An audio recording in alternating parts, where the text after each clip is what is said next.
Hey, boys and girls. Today's read is a really fun one. It's called The Squirrels Who Squabbled. What does it mean to squabble? Hmm, let's read our book and let's see if we can find out what squabble means. I also want you to try to think today, just like yesterday, what is the author's message? What is the author trying to teach me? Because this book isn't just for fun, although it is really fun. It also teaches us a lesson. In a towering forest where summer had been, the leaves turned to gold as a cold wind blew in. And as summer arrived with the sky raging red, the sleepiest creatures got ready for bed. While up in a tree swung a flighty young squirrel who everyone knew as Spontaneous Sorrel. He looks pretty fun, doesn't he? Spontaneous means he doesn't give things much thought. He just thinks of something he wants to do and he does it.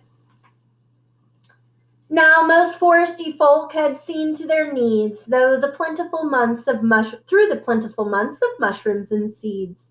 They'd built up their stores so they'd all be well fed through the frosting of winter that glittered ahead. Look at all these animals who have stored up food for winter. But Searle, he lived in the now and the here. He'd adventured and partied his way through the year. So his cupboard was empty, his hollow was bare. He hadn't a mouthful of food anywhere. Uh-oh, Searle. He's not well prepared, is he? But wait! What was that? Over there, take a look. A single lone pine cone wedged in a nook. He squealed with delight, and for a very good reason. For inside were the very last nuts of the season. He's so excited. But Cyril wasn't alone. There were more hungry eyes. Yes, plan ahead Bruce had his sights on the prize. Though he'd gathered fresh treasures of every sort, Bruce was convinced he was one pine cone short. I simply must have it, he wistfully cried, and he dreamt of the fresh, juicy pine nuts inside. Look how much he has. Does any one squirrel need so much? So as Cyril set off on his way to the ground, Bruce, he was also last pinecone bound. They sprinted and scurried, with no time to gamble. They scratched at the bark in their scampering scramble. Here they are. But their panic and haste shook the tips of the spruce, and the pinecone it trembled, and then it came loose. Oh no. Both squirrels gave chase at lightning speed. This was the start of a wild, nutty race.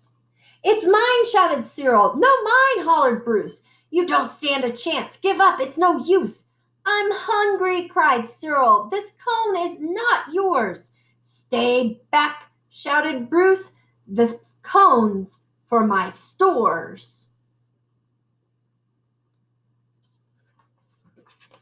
Who do you think will win? It boinged over bushes and flew through the air. It binged on the nose of slumbering bear. It bounced over boulders, then came to a stop, then teetered and wobbled and quivered, and so teetering and wobbling are the same, right? Rocking back and forth. And plop. Both squirrels followed. Oh, the water was fast. Would they learn that they needed each other at last? But each was intent on how he could win, so they didn't quite notice a bird swooping in. Uh-oh. Cyril and Bruce, they watched in dismay as their cone disappeared up, and away. Come back, shouted Cyril. There are nuts, exclaimed Bruce. But all hope was gone. It was simply no use. And meanwhile, they drifted right up to the ledge. Greed. It was drawing them. Look at this ledge. Uh-oh. It's like a waterfall, isn't it?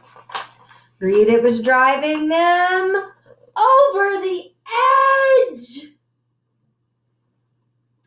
Cyril and Bruce, they had taken a fall. They were paying the price for wanting it all.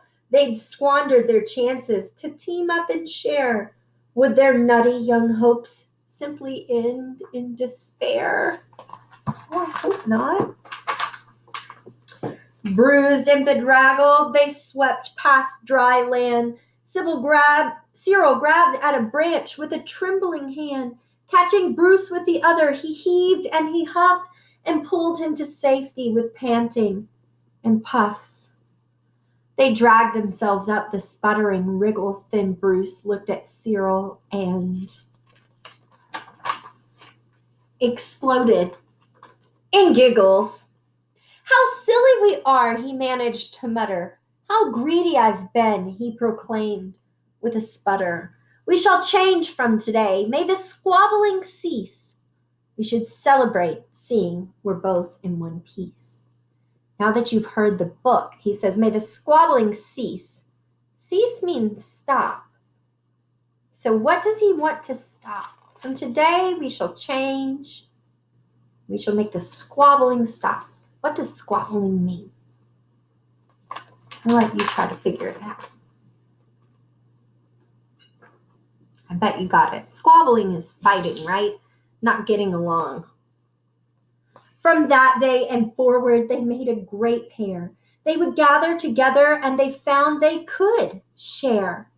Yes, Cyril and Bruce, they knew in the end the best thing to share is a laugh with your friend. I think that this book has several lessons in it, don't you? I hope you'll come up with at least one of them to share with me today. I'll see you later.